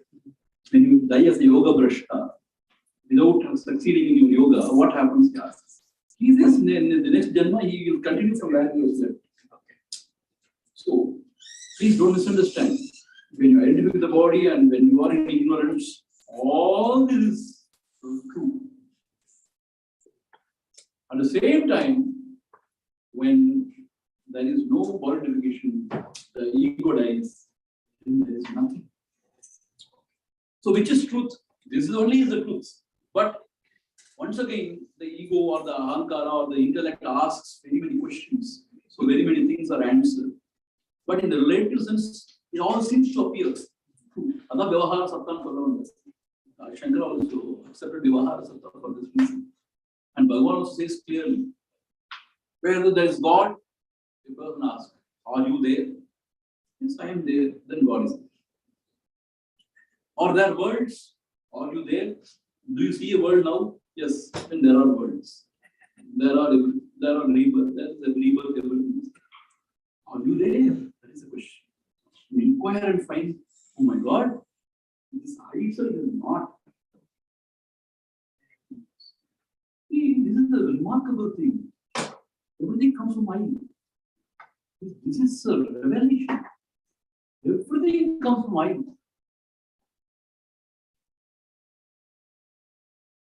If the I is destroyed, then will you be able to function on a day-to-day? Because Bhagavan really function or not? Go on. At the age of 16, 17, yeah, time that. Afterwards, will he function or not? I'm asking you. Yes. Will he function or not? I'm asking you. Yes, he function now. So it's possible. How? Don't ask me. Go there and see how it's possible. Not only he functioned, but he functioned beautifully, right? No? But Not only that, he wrote how many scriptures and how much compassionate he was to all the beings.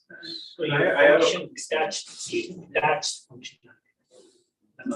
I have a question too. How did he transcend time? Because there were concrete examples. People have cited him in so many different places, and then they came to see him. They were shocked to see him. So there, alive. he transcended time. He went there somewhere. It's not that he going somewhere at all. I can't see anything in the dream. It's my dream. Once this whole world is a dream, including the Bhagavan. That's what Bhagavan teaches. It's not that he is going to somebody else in the dream. I can dream the whole world. Why can't I dream of Bhagavan in that? If I can dream of a beautiful world, why can't I dream of Bhagavan in that? I can dream Bhagavan also. See, it's all very different actually. Then, enna Bhagavan solitary philosophy will deep up into the room. Question is ரொம்ப subtle actually. Only when the waking world, you say that there are other people. But in the deep sleep, where is the Vishnu? The world, the perceiver of the world. The deep sleep has got the answer for all your questions. Deep sleep experience, you have to inquire more. Deep sleep has got the answer for all the questions. Deep sleep is very important. But the deep sleep experience means what? It is marked by what? I don't know. Mandukya Karika talks so much about deep sleep. And Bhagavan talks so much about deep sleep. In fact, Bhagavan says in deep sleep, you are one with Atma and self only. So how can you get the deep sleep?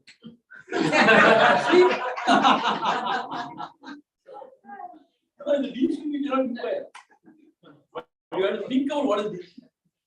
Swami, In deep sleep, you cannot inquire. can you be aware of the deep sleep? Yeah. When you are enlightened, there is no deep sleep.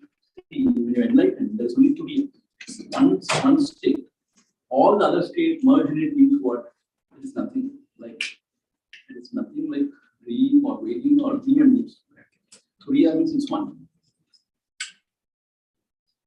See, Vyavaharic sense also, Bhagavan says, there is no sleep for an enlightened man. He gives some rest to his eyelids and his body. There is no actual sleep for the enlightened. Rest for the face. Because Turiya Avastha means it transcends all the three states. Turiya Avastha transcends all the three states of consciousness. I have one. So why is all complication? Like, why is the ego created? Why? Why the ego was created by the God? God didn't create you. So ask this question to yourself. Yeah, I'm trying to. It's just like this is the burning question for long. Like, you've been created, and all we're sitting here trying to realize. That's what Bhagavan says. No, it is all false. God didn't create anything. You only created. Well, you ask yourself, why did you create? Huh? now stop creating.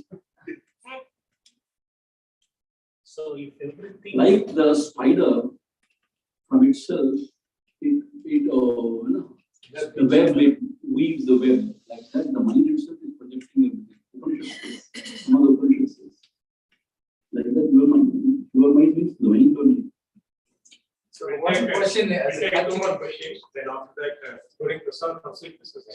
one question in continuation of that. Suppose if my mind is what is projecting this world, okay? Okay. So then in my world, I see all these people, I see my friend. So his world also projects, and I am there in that world, right? Why is that happening consistently? That is wrong understanding. It's wrong. See, in Atmanshara, strictly, you have to analyze only your experience. From my standpoint, when I went deep sleep, I experienced something. When I come out, even the question of others is part of my waking mind. So, this waking mind itself is not. Therefore, there is nobody. It's how we have to inquire. Because the question of other comes where? Not in deep sleep.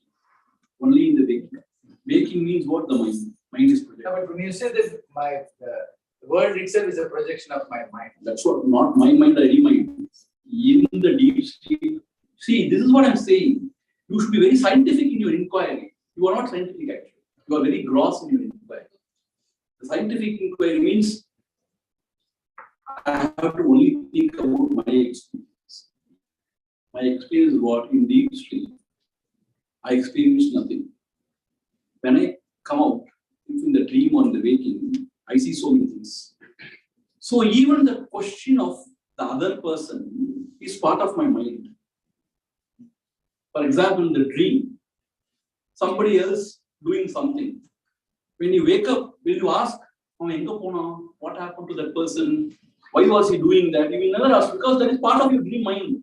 Similarly, all this is part of your dream mind. So there's no question of others. There's no question of others, how they are dreaming, whether I am part of their, it's all dream only. It's all part of the mind only. So the otherness itself is part of the mind only. There's no question of how we will think, how whether myself is a projection of that person, everything is part of the mind. So when the mind is destroyed, everything goes. That is why saying there are no jivas at all. There is no me. Where is the question of other jivas? I myself am not me, there is no other jiva. So it's all thing. That's what I'm saying. You have to see this vichara, Bhagavan, as he explained, is very deep. See, this three states of consciousness, if you analyze, you have to be very, very ruthlessly scientific. See, all the scientists of the world, they are very, very intelligent, but Atma Vichari should be still ruthless. My experience only is true for me. My experience is what? In deep sleep, I don't experience. In the waking, I experience so many people. So that is some part of the waking mind only. So other comes in the part of the waking mind. That's it. So அவனுடைய உலகம் எப்படி இருக்கும் அதெல்லாம் அவனே கற்பனை சொல்லி வச்சு அவனோட மனசு அவனோட அதெல்லாம் கற்பனை அப்படி சொல்லியாச்சுன்னா நானே கற்பனைன்னு சொன்னா என் மனசு சொல்ற எல்லாமே கற்பனை சரி நானே கற்பனை சொல்லியாச்சா நான் சொல்ற எல்லாம் நான் என் மனசு காமிக்க எல்லாமே அப்போ இந்த நானே ஒடுங்கிடுச்சுன்னா எல்லாம் ஒடுங்கிடுச்சு அப்படிதான் இது விசாரம் பண்ணி அங்க ஒடுங்கணும்னா you will see everything whatever Bhagavan has. This is a ruthless vichara. This is how you should do. Once when the question comes, சரி நான் இப்படி ப்ரொஜெக்ட் பண்றேன் அவன் எப்படி ப்ரொஜெக்ட் பண்றான்னு கேட்டாங்கன்னா அப்ப அவன் நீங்க ரியலா எடுத்துக்கிறீங்க. You are taking them to be real, but he is also part of your mind. This Swami who is talking to you now is part of your mind. That is how you should think. So I understand. That's how I should think. I understand that point. But why in your projection I'm not there for you. I'm just your mind's projection. That's it. Karpana சொல்றாங்க அந்த கற்பனை எப்படி கற்பனை பண்றான்னு இப்படி கேட்கணும். கற்பனை finish. It's not there. It is just a figment of imagination. இப்ப கனவுல வராங்க 4 பேர் அவங்க எப்படி நினைப்பாங்க என்னை பத்தி நினைப்பாங்க அவனே போயிடான்னு சொல்லியாச்சுன்னா அப்புறம் அவன் எப்படி நினைப்பான்னு எல்லாம் போயிடாது. See, this you are not convinced, I know. You have to still think deeper. Still very we are trying to understand. Very deep. See, this one subtle point will always trouble the vichara. This one point what you have expressed is very nyayamana looking. Anyayam சொல்லுங்க. That will always disturb. ரொம்ப Bhagavan blessing ஓட subtle thinking இருக்கு. அங்க ஒரு subtle முடிச்சிருக்கு. ஆனா அது முடிச்சுதான் அது வந்து நம்ம நினைக்கிற ஒரு பெரிய விஷயம் ஜஸ்ட் ஒரு கிளாரிட்டி கிடைக்கணும். அந்த கிளாரிட்டி கிடைச்சிருச்சுன்னா அது எல்லாம் ரிசால்வ். ஸோ அப்போ அப்படின்னு பார்த்தீங்கன்னா அருணாச்சலமே ஒரு கற்பனை. ஹையர் ஸ்டாண்ட் எல்லாமே கற்பனை. சொல்ல அருணாச்சலம் பகவானே கற்பனை, நானே கற்பனை சொல்லியாச்சு. அப்புறம் எப்படி அடுத்தவங்களை பத்தி பேச்சு? ஃபர்ஸ்ட் பர்சன் இல்லையே சொல்லியாச்சு, செகண்ட் தேர்ட் பர்சன் என்ன பேச முடியும்? அதான் எங்க சுவாமி நான் வேதாந்த கோர்ஸ் படிக்கும்போது மாண்டவிகார் எடுத்தேன். He was talking about Mandavika. He was saying everything is a dream, everything is unreal, everything is false. What is a serious question? Everything is false. This teacher also is false. Whatever he is teaching also is false. What am I doing here, my God? I was so disturbed by this question. Week also. Then I went and asked my Acharya this question. Swami, please don't mistake me. This thought is coming into me. Everything is false. You are also false. Your teaching is also false. Then what should I do now? What is that? He said, when you are dreaming, everything is false. But suppose a lion comes and jumps into you in a dream, you are woken up. No, you are woken up. Similarly, though the lion is unreal, he can wake you up. Similarly, this Vedanta Kesari. Kesari means lion. This Vedanta called as a lion, though it is unreal. The teaching, though it is unreal, like the lion in the dream, can wake you up. Therefore, be sincere. You will be woken up. What a beautiful answer he gave, you know. One question. So, is there a difference between saying everything is one and there is no two? There is no two. Duality. There's no two. There's no two. There's no dual. Is there a difference between saying everything is one and there is no duality? See, everything is one also is one latch down. Our mind is perceiving differences now. Always we want to know about the idea of other. In the actuality that is nothing except that. Then one latch down they have to explain, they say everything is one. But the actuality that is only self. There is nothing. There is nothing else. But then mind will not accept. What about others? What about everything is one only? You say. But this idea of space and object, all these things are projections of mind. Please understand. See, நான் எந்திருந்த பிறகுதான் இந்த உலகத்தை space idea வருது. நான் எந்திருந்த பிறகுதான் டைம்ங்கிற idea வருது. நான் எந்திருந்த பிறகுதான் ஆப்ஜெக்ட்ஸ் ஐடியா வருது. இதெல்லாம் மைண்டோட projection. You understand what I'm saying? Shall I tell in English? No, I think what he is asking is He is a professor. Please carefully. So we can understand Tamil. Yeah, English also I like it because few people cannot understand. Yes. See, only when the mind rises, there comes the idea of space, time, causation, objects. The mind itself is false. False means it's not. So, the object created by the mind itself is false. What are you talking about? Others, everybody is all objects only you are mentioning now. All the objects are all projected by the mind. The mind itself is false.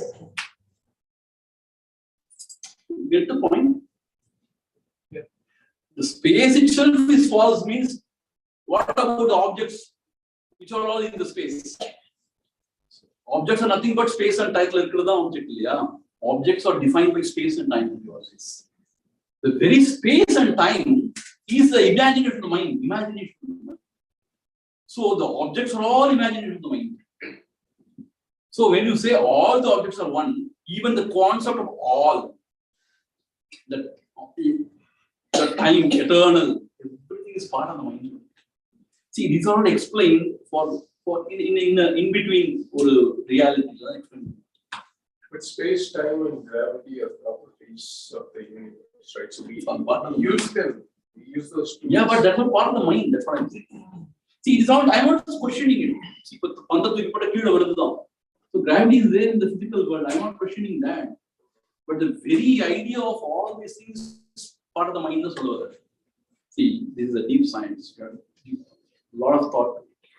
So nobody is questioning the gravity. But what is mind? Mind. So what he is saying is, even the question of object, space-time is part of the mind. The mind itself is questioned. And the mind itself is not from the highest standpoint. And the mind itself is not. Objects are not. Space is not. Time is not. Nothing is. Therefore, no thing is. Nothing is what? No thing is. Then what is yesness is? No thing is. Our objects are not there. No thing is. One thing, so the last. No.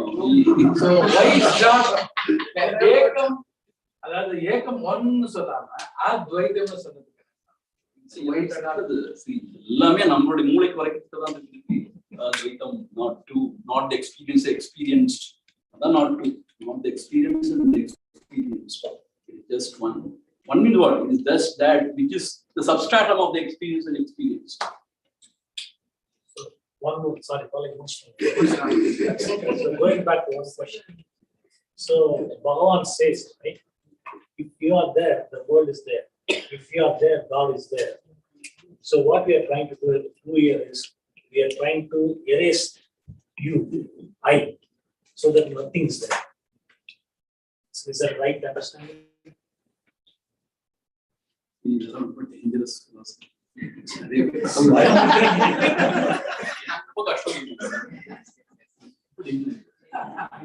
The song வந்து ஒருவாடு தீக்காலுக்கு வந்துட்டாங்க. Guys பண்ணிருக்காங்க. அவன் சொல்றது இவன் சொல்றது எந்த வித்தியாசம் இருக்கு? Very dangerous actually. He saw your வேண்டியது. See, Anachna, day before yesterday in New Jersey, I was talking about something which I had gone somewhere. Almost few ammas were there practicing Sri Vidya Upasana. After the lecture is over, they came to us, Swamiji, all we are practicing this Upasana is false. What we are doing is all meaningless. What is this, Swamiji? There is no God. What are you talking about? Then I said, Amma, no, please. Everything is there. I also do Sri Chakra Upasana, Puja and all. I do Gulpadaka Puja. Everything is there. Please continue. This is a very, very different standpoint we are talking about.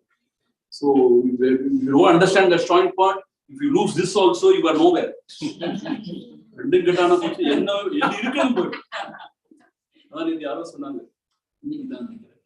Before coming to all this, he was all right. I am all right. After coming to this, I became so bad. I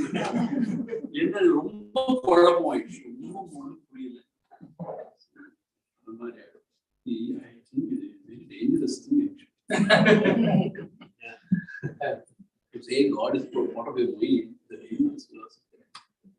What to do? We have to say a few things. Now, they can't be wait a month's customer. Right? Imagine the mind and sorry. What did you say? Imagine the mind, huh? Now you come and worship me. Then I tell you.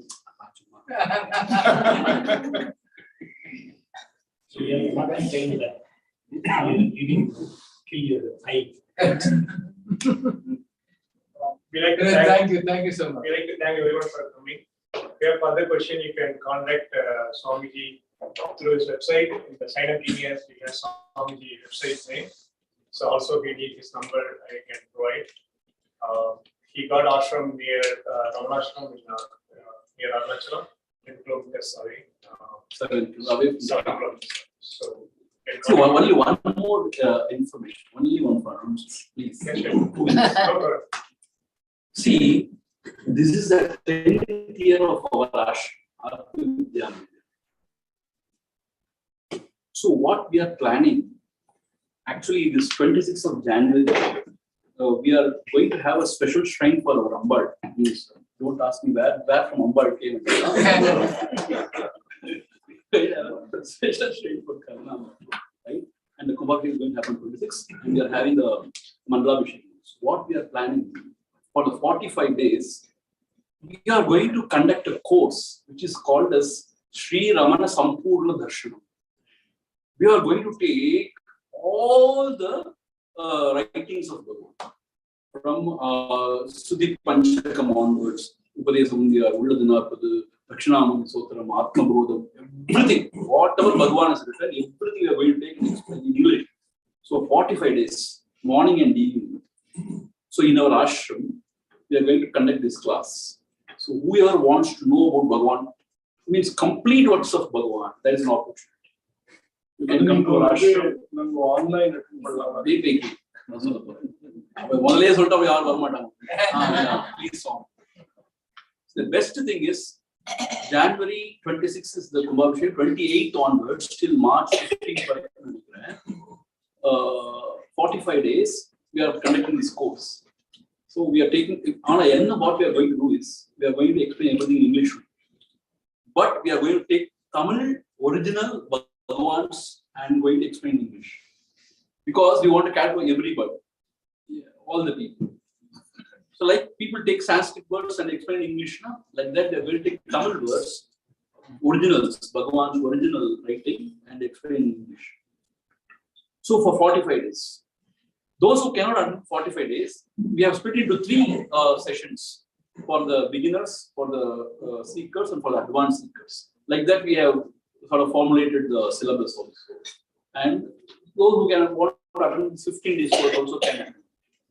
And also, we are going to give us YouTube live also. That also. But the best thing is always to come in person, listen. That is the best thing. If it's not possible, yes, always is there, YouTube live.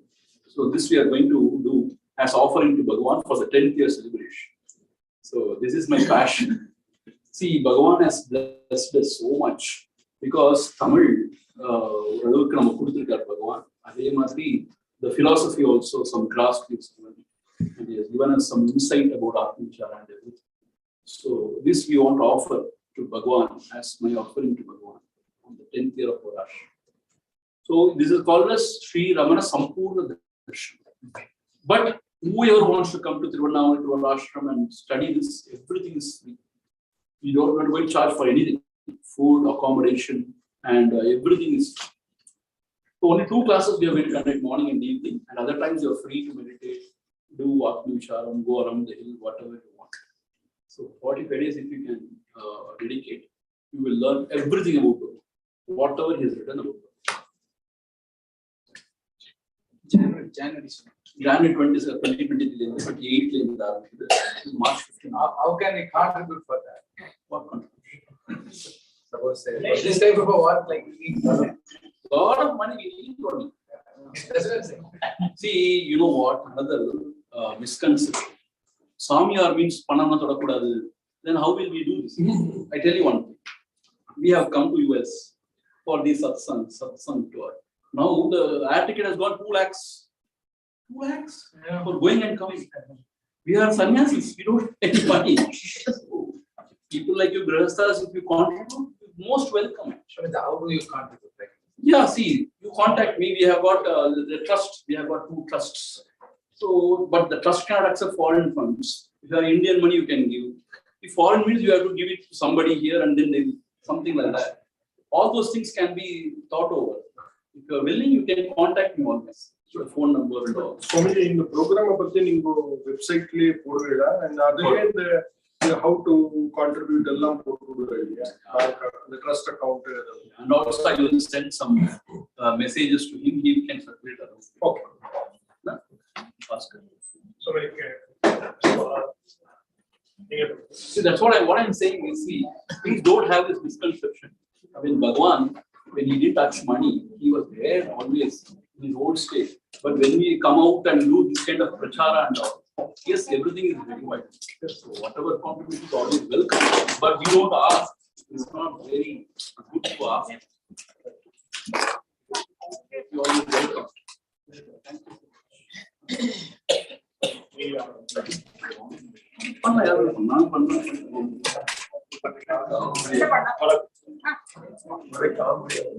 So it was very, very wonderful session. All of you were very keen. So beautifully.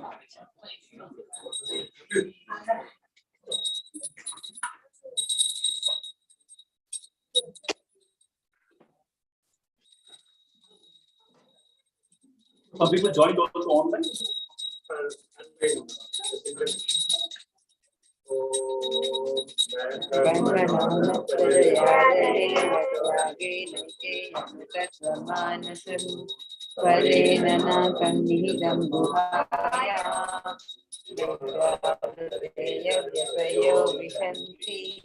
Vedanta Vijnana Sunishtitata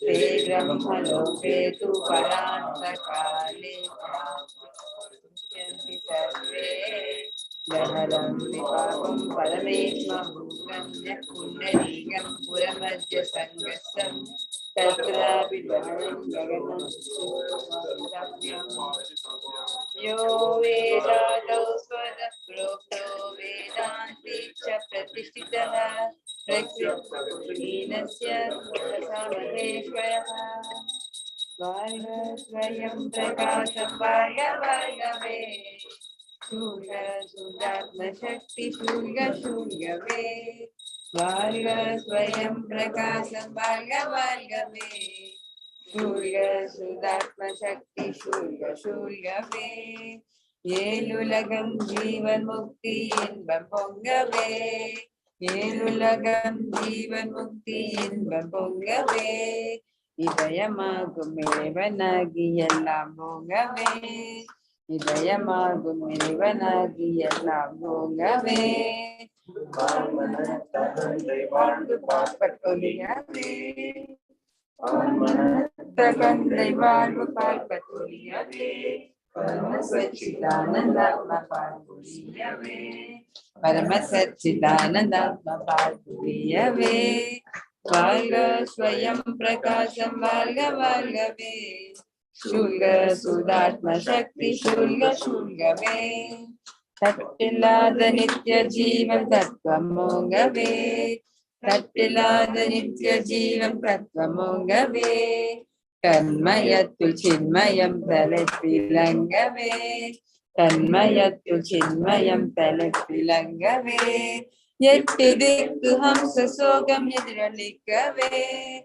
Yettidikku Hamsa Sogam Yedralikave Yellam Brahmam ennu unmai iravagikkave Yellam Brahmam ennu unmai iravagikkave Valga Swayam Prakasam Valga Valgave Shulga Sudatma Shakti Shulga Shulgave Shulga Shulgave Shulga Shulgave